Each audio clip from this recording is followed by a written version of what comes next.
Hey everybody, welcome to another episode of Whiskey Watch. I am watching a little Talladega Nights, the Ballad of Ricky Bobby.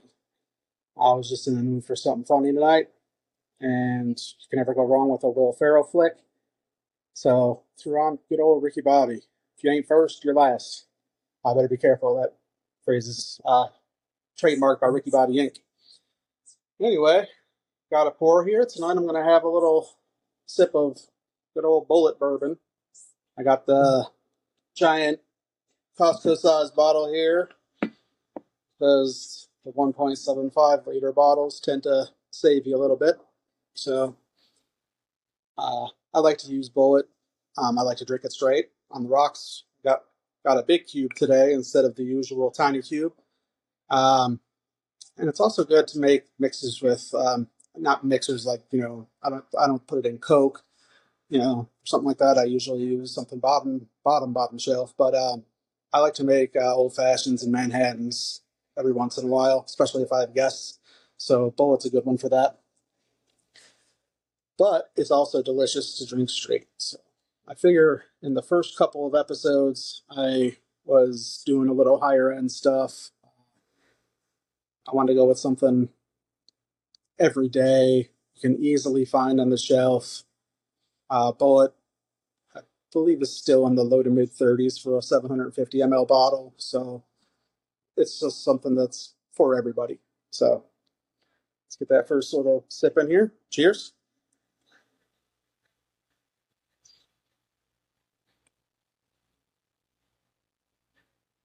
A little Kentucky Chew. It's just so good. I mean, there's nothing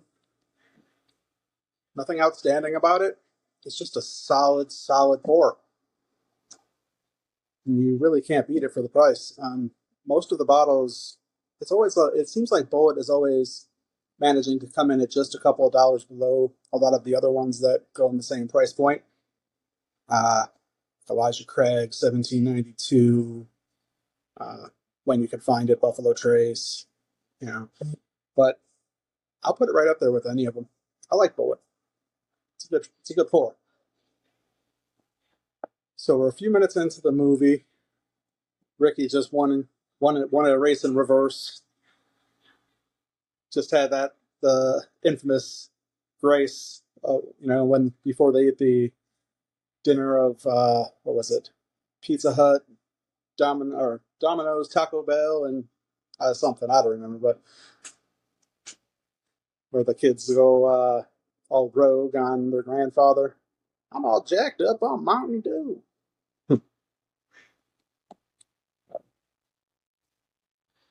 So yeah, this is an old favorite. I like a lot of the older movies, but I figured I did Major League. That's from the late '80s. Had to go with something a little more recent this time. I'm sure there's going to be days where other old movies are going to pop up, but there's a lot of good stuff that's new. Pretty much anything Will Ferrell's been in. So I'm a bachelor for a couple days. I got my wife and kids. Sorry, spending a couple days at the beach with my mother-in-law and my sister-in-laws and their husbands. So brothers and sister-in-laws, I guess. So I got this big to-do list of things that I want to do while they're gone. Uh, I managed to get the shaving part done, trimmed up the head and beard. But other than that, I looked at the list and I said, podcast. Yeah, let's have a pour, watch a movie, and relax. It's the first night. They just left this afternoon. I got a couple of days to be productive. So, yeah, we're going to enjoy the first night, hang out with my friends on a regular weekday night. The friends who live close are more responsible. No, that's not entirely true to be with you.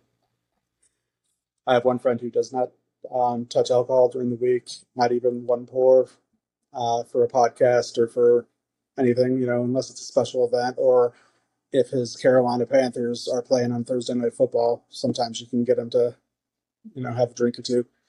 But everybody else is probably actually at the pool. It's just blazing hot here.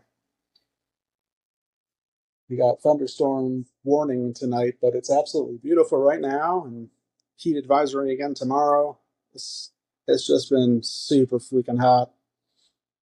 But luckily, while my garage does not have central air, I do have a little window unit that I put in last year, so I can spend some time out here in the summertime without melting. So, speaking of melting, ice cubes watering down my bourbon.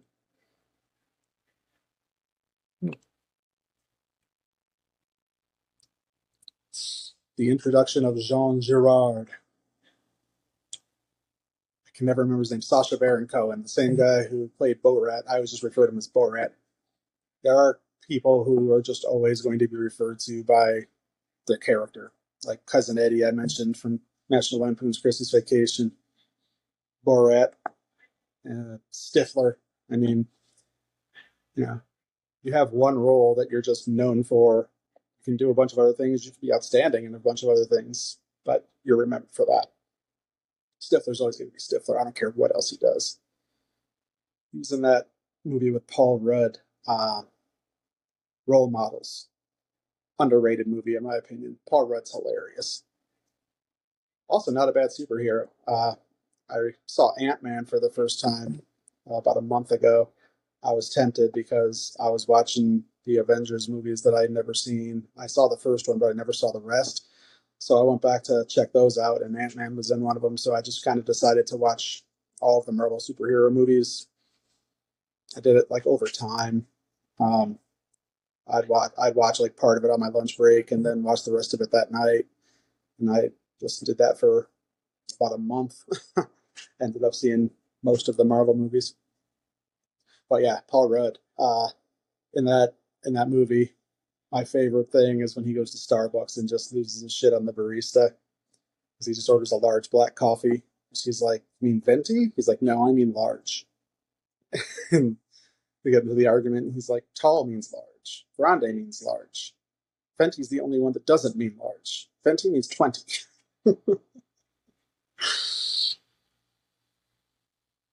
We say, tall means large. Grande is Spanish for large. Congratulations, you're stupid in 2 languages. No, venti is Italian for 20. You're stupid in 3 languages. It cracks me up. I just love, Knocked Up also, he was hilarious. And I don't know why, but I always tend to gravitate towards like the words and quick little lines and jokes that nobody pays that much attention to because something else is going on. Like, if you've ever seen Knocked Up, his wife thinks that he's cheating on her. So she tracks him to where he is, and they go into this house, and it's all dark. And then she's looking around, going to the basement. It's a bunch of guys having a fantasy baseball draft. And he told her he was going to do something else. Oh, he was working. And she gets all pissed off because even though he's not cheating like she thought he was, she said, "This is even worse. You're just hanging out with a bunch of dorks instead of being with me." But like, he was like, "It's fantasy baseball. Got Matsui." It's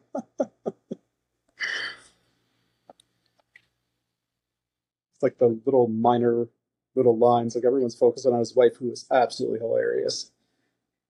Judd Nelson, not Judd Nelson. What the hell is his name? It's Judd or Jed something or other. The director of a lot of those movies, the director of Knocked Up, and a couple other ones that Seth Rogen did. Um, that's his wife. I'm 99.9% sure that I knew that from somewhere. Um, she is hilarious. She also plays the drunk chick in 40-Year-Old Version that Steve Carell goes home with from the bar. That's she's driving and like all over the road, and she's already gotten DUIs. Now she's driving drunk with him, smashing into parked cars, pukes in his mouth. So gross. But yeah, she's another one that's absolutely hilarious.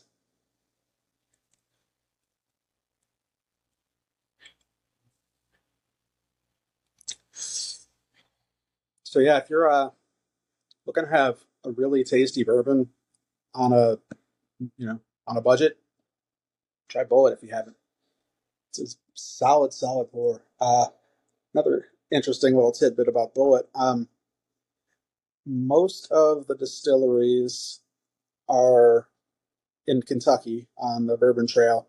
There's a lot of them that are right around Louisville or in downtown Louisville, like Michter's I mentioned previously is downtown Louisville. Then there's a lot east of Louisville, out where Buffalo Trace and Woodford Reserve, Castle and Key is out there. That's the newer distillery that they, it's the old E.H. Taylor distillery that they bought and, redid, and it's beautiful. It's absolutely beautiful.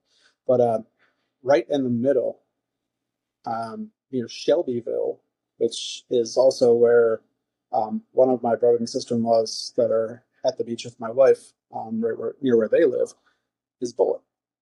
All by itself, nothing out, no other distilleries in that area. They just plopped it down right in the middle of two places. Then there's a bunch of also other ones also that are harder to get to. They're like more standalone out in the middle of nowhere. Four Roses is a really beautiful distillery also. Maker's Mark, I've never actually been to. I'm not a big fan of Maker's Mark. For some reason, I used to drink it. That was like one of the first bourbons I ever had.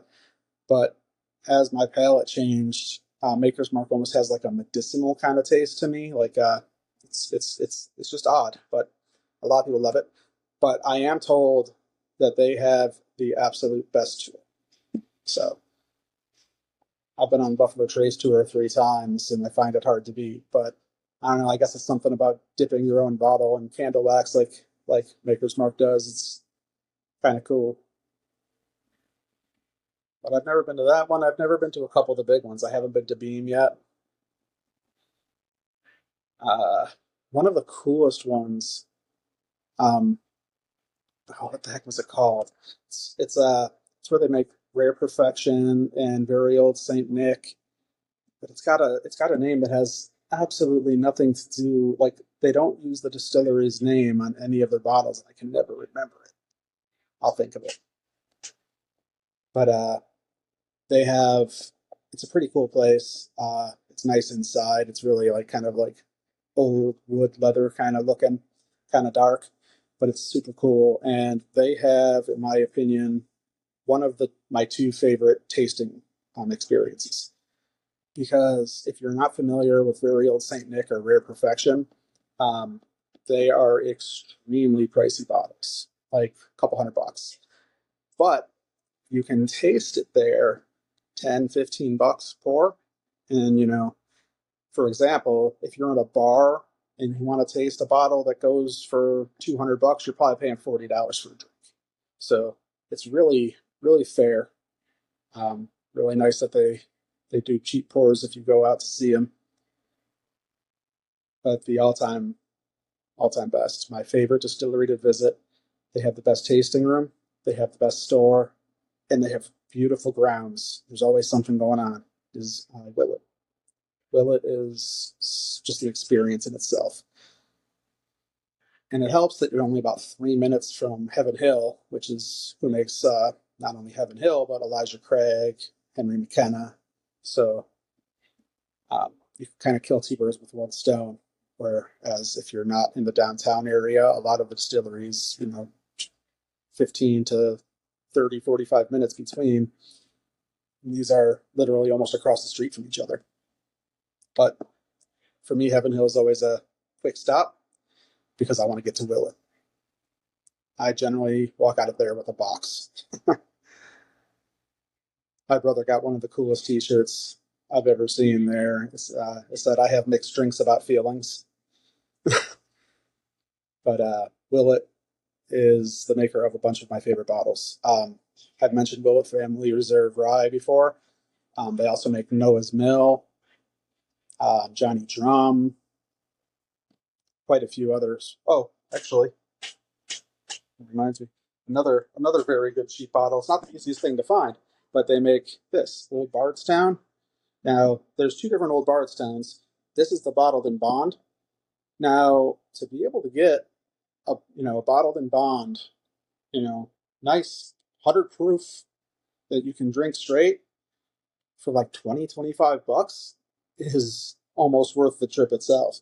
I generally pick up 2 or 3 of these when I go just because it's hard to find outside of the state of Kentucky. Um, but that's another really good one. But they have a couple of cheaper expressions like the Old Bardstown Bottle and Bond, but they have just such a nice selection in their tasting room. Oh, it's awesome. You go in there and they have, of course, the Willet pot still, the one that looks like a genie bottle. Uh, One of the best bottles in the bourbon industry, in my opinion. It's just super cool. Um, but they always have that, and they always give you a pour of that. And then they usually have like 3, 4, 5 other bottles out where you get to choose one other one to taste. And then, of course, they have their bar where you can go and buy whatever you want. They have other things too, like beer and hard seltzer and mixed drinks. But yeah, when I'm there, I'm usually pretty sick, strictly on the bourbon when I'm doing the trail. The only thing I've ever gotten other than straight bourbon is an old fashioned. I had a really, really, really good old fashioned at Woodford Reserve. And if there's any guys out there who have wives who like to do experiences but aren't huge fans of bourbon necessarily, bring them to Woodford Reserve. It's an amazing, amazing place. It's like right on a horse farm. It's just beautiful. It is so pretty. And they have like one of those big old fashioned southern porch kind of things with rocking chairs where you can just sit and enjoy a beverage. They make some tasty things that even if your wife doesn't like bourbon, they make good mixed drinks as well. Um, they're the official Kentucky Derby bourbon, so they serve like mint juleps and stuff most of the year. It's pretty cool. And trust me when I tell you, it's a little overpriced and it's gotten worse, but you will never, ever, ever regret buying a box of the bourbon butter crunch. It's a candy. It's like a Heath bar. It's chocolate covered toffee, but it's bourbon flavored toffee. Oh my goodness, this stuff is. I usually get 2 boxes of that too because if I don't if my wife's not with me, which every time except for one that I've done the trail, I've been with guys, just boys trip. But one time she came. But if she's not with me and I don't bring back a box of bourbon butter crunch for her, I'm probably never going on a bourbon trail trip again. Uh, so I usually get one that I can snack on in the car on the drive back from Louisville, and or in the Airbnb or hotel wherever we're staying, and then I have another one that I can bring home. Another fun thing: the only thing I've ever gotten at the Heaven Hill Distillery, um, other than a koozie. Generally, if I'm not buying something, I just get something like a koozie, a beer koozie, just like as a souvenir, and a sticker from my garage fridge, which is just covered with stickers of every place I go. Um, I got My wife loves pickles, and they had Larceny pickles. Larceny is another bourbon that is made at Heaven Hill, and they had a jar of pickles that was Larceny. So they were like bourbon flavored pickles. She said they were like the best pickles she's ever eaten. So sometimes I can get away with if I don't bring home the bourbon butter crunch, as long as I have some Larceny pickles, she'll be okay.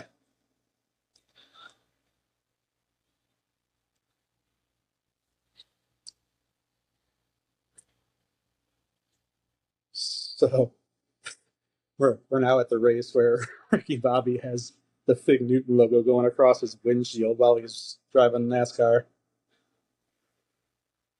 This sticker is dangerous and inconvenient, but I do love Fig Newtons.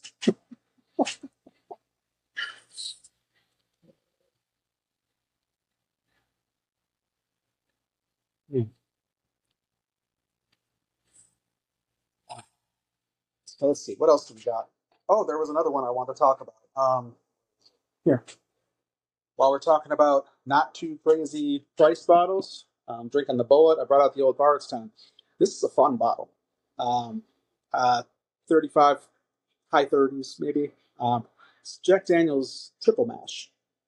So this actually has rye, Tennessee whiskey, and American malt.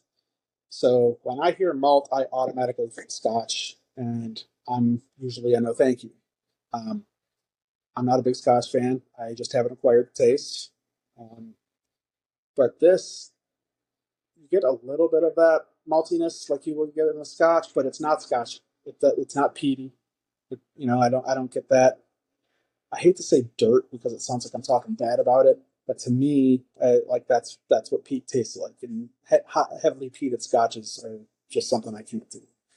But you do get a tiny bit of that scotch taste, but not much. It is super good and it's very different. You'll find if you listen to me enough, different is like my favorite thing when it comes to whiskeys. Um, there's a lot of things that just taste super similar. So I really like uniqueness. So this is another one that's not too expensive that you can find just about anywhere. You just have to look for it. You know, uh, everybody knows the old #7 Black Label Jack, but if you look hard enough, usually you can find something like the Triple Mash on the shelf. It's really good. And they have a green label too. To be honest with you, I never really was able to tell the difference between that and the black label, other than the color of the label on the bottle. If you put it in two glasses, I would think you were giving me two of the same thing. Call me crazy. I'm sure there's someone out there right now who would hear that and say that I'm a complete nut job, but I I can't tell the difference. But I'm talking really good about the Jack Triple Mash. I feel like I need to also throw out a little warning. So you may have seen in the case at your local liquor store or on a very high shelf behind a counter, Jack Daniel's, the Sinatra edition. It's something to do with Frank Sinatra, and it goes for like low end. I think the lowest I've seen is around 120, $130. I don't get it. I just don't get it. I have had lots of $100 bottles, lots of $100 tastes out of bottles. I don't haven't bought lots of $100 bottles, but between the ones I have purchased, the ones that friends have purchased, my brother, my cousins, uh, I've tasted a lot of them. That to me, it doesn't hold up. So if you like it, God bless. I always say, whatever you like, you like. I love Bulleit for $32 a bottle.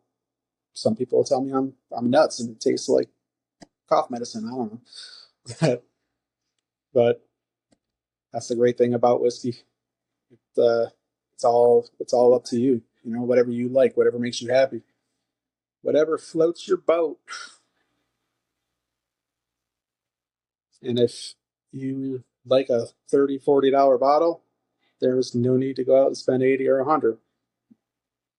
But every once in a while, you gotta, venture out there. It's just fun.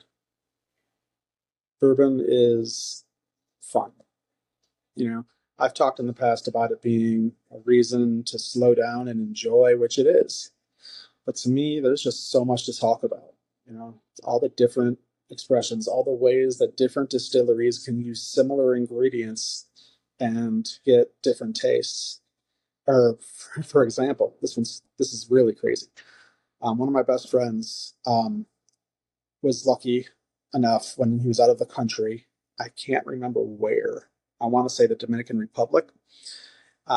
He found blends straight from the barrel, and he picked up two. Made sure that they were different barrel numbers because it's all handwritten right on the bottle, from different areas. Like it has the barrel number, what the rick house, like what floor it was on.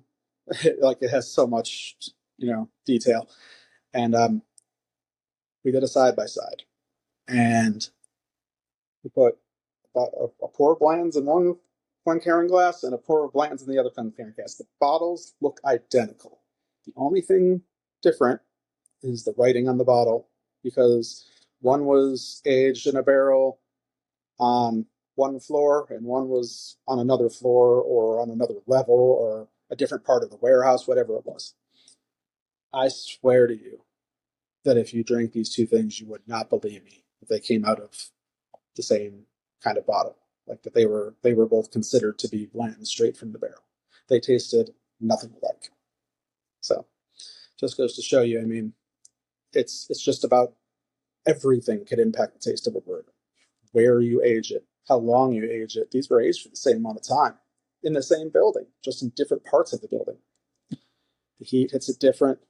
The way it works, if you're not familiar, when it heats up, it causes liquid to expand and it goes into the wood of the barrel.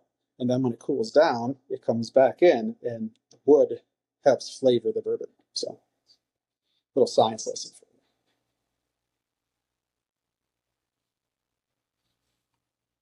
you. Ricky Bobby thinks he's paralyzed. Yeah. And the doctor just tells him that there's nothing wrong with him and that the symptoms are psychosomatic.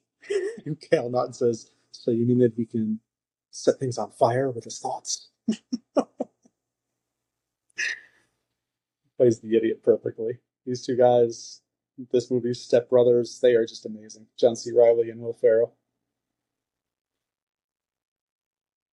John C. Reilly is also in another great movie that's not a comedy, For Love of the Game. Kevin Costner plays aging, about to retire pitcher for the Detroit Tigers. It's a fantastic date movie. If you ever want to watch a sports movie that your wife will watch with you, even if she doesn't like sports, For Love of the Game. It's fantastic. It's like the perfect date movie. It's got just enough drama and love story to satisfy people who are fans of that kind of movie, more than enough sports to keep the person who doesn't want to watch a drama love movie interested. So,